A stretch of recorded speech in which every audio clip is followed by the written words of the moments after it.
Estamos aqui no Complexo Feliz Lusitânia, um dos pontos mais visitados de Belém. Ao fundo nós temos aqui o nosso famoso Forte do Presépio, né? Outros chamam de Forte do Castelo, que tem um contexto histórico muito forte, né? Quando se trabalha a questão da adesão do Pará à independência do Brasil. Então, a adesão do Pará à independência do Brasil ocorreu no dia 15 de agosto de 1823, isso mesmo, né? 1823. Aí você pergunta assim, um ano quase depois da independência? Sim, um ano quase, porque alguns interesses regionais faziam com que o Pará e outras províncias não aderissem à independência proclamada por Dom Pedro, no 7 de setembro de 22. Então, na verdade, para que isso acontecesse, o Dom Pedro teve que contratar alguns mercenários ingleses para, em cada província dessa, forçar a independência, né? No caso da província do Grão-Pará, que foi uma das últimas a aderir, aqui veio o mercenário Grenfell, né? Que na verdade tentou essa negociação para a adesão do Pará. E esta negociação ela foi dada a partir do dia 15 de agosto de 1823. O importante de tudo isso é você perceber que o Pará ele começa a se desenhar no cenário mundial muito antes da independência do Brasil. Na verdade, o Pará ele tem um contexto histórico e comercial muito variado, na verdade, né? Na verdade, o Pará ele era um pouco diferente do resto do Brasil no contexto de comércio. Então, o que acontece?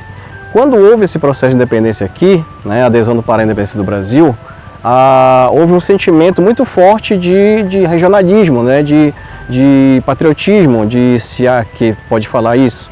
Então, algumas lojas, alguns estabelecimentos portugueses foram atacados por muita gente que não queria mais que os portugueses ficassem aqui na nossa região, né, não queria mais aqui a presença de portugueses, já que o Brasil agora estava fora dos domínios de Portugal. O que acontece? A Grenfell, que era o mercenário que veio para cá, agiu de forma enérgica, prendendo 200 paraenses que estavam ao redor do largo do mercado do Ver-o-Peso, que ainda não existia, e prendeu no navio Brigue de Gente esses 200 paraenses, chegando a colocar cal, né, e fechou a escotilha do navio. Quando chega mais tarde, ele percebe que os 200 paraenses estão todos mortos. É a famosa tragédia do Brigue Palhaço, né? Ficou assim conhecido devido à coloração no rosto das pessoas que morreram de branco do cal e vermelho do sangue. Então esse é um fato histórico, uma luta que nós começamos a desenhar a partir dali, o momento em que o paraense começa a entender o seu respeito à cidadania, o seu respeito à pátria, a luta por direitos sociais.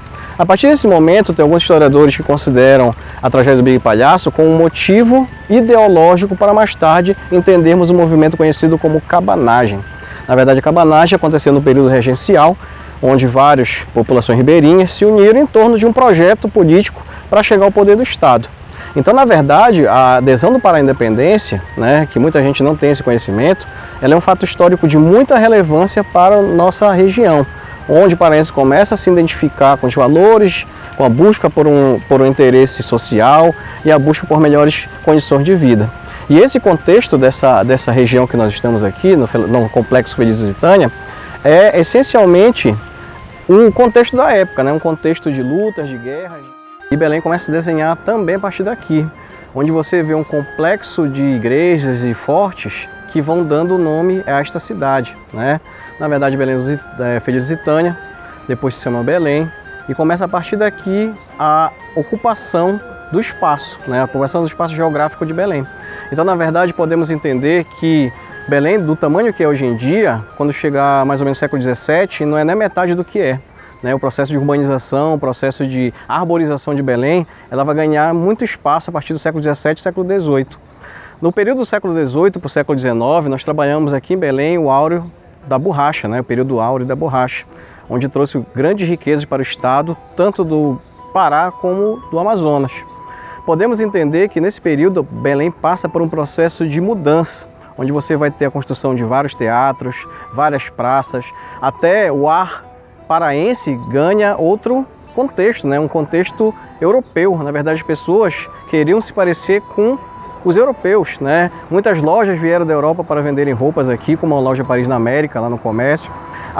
O Bar do Parque foi criado também para a elite daquela época, que era uma elite selecionada, pessoas que trabalhavam direto e indiretamente com a borracha.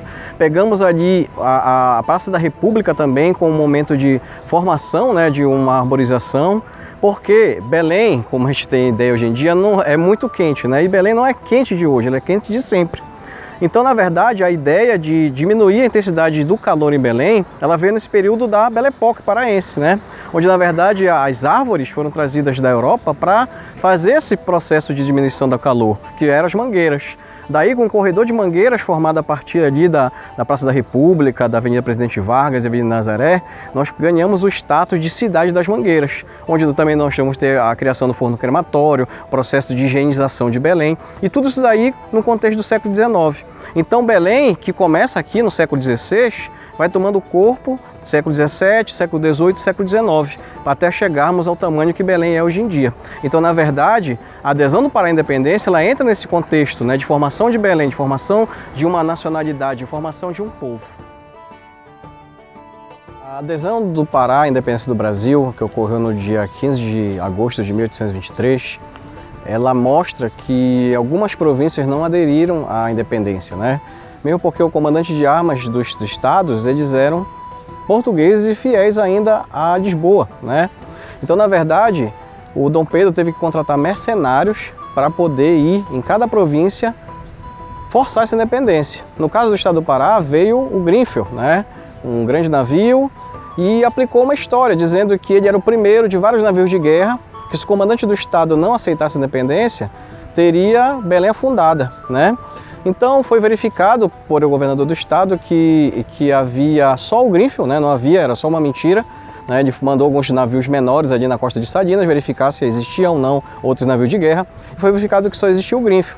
Então, a partir daí, essa tentativa de blefe foi uma saída, seria mais pacífica para o processo de adesão do Pará à independência. Nesse contexto histórico de adesão, não podemos esquecer da figura de Batista Campos, né? Do cônego Batista Campos, que foi uma espécie de mediador desse processo de independência e uma figura emblemática na história do Pará. Finalmente, no dia 15 de agosto de 23, o Pará aderiu à independência do Brasil. Hoje é um fato histórico, pouco lembrado, né, no Pará, mas vale ressaltar que foi um momento ímpar na nossa história, onde nós vamos fazer parte agora de um estado separado do estado português.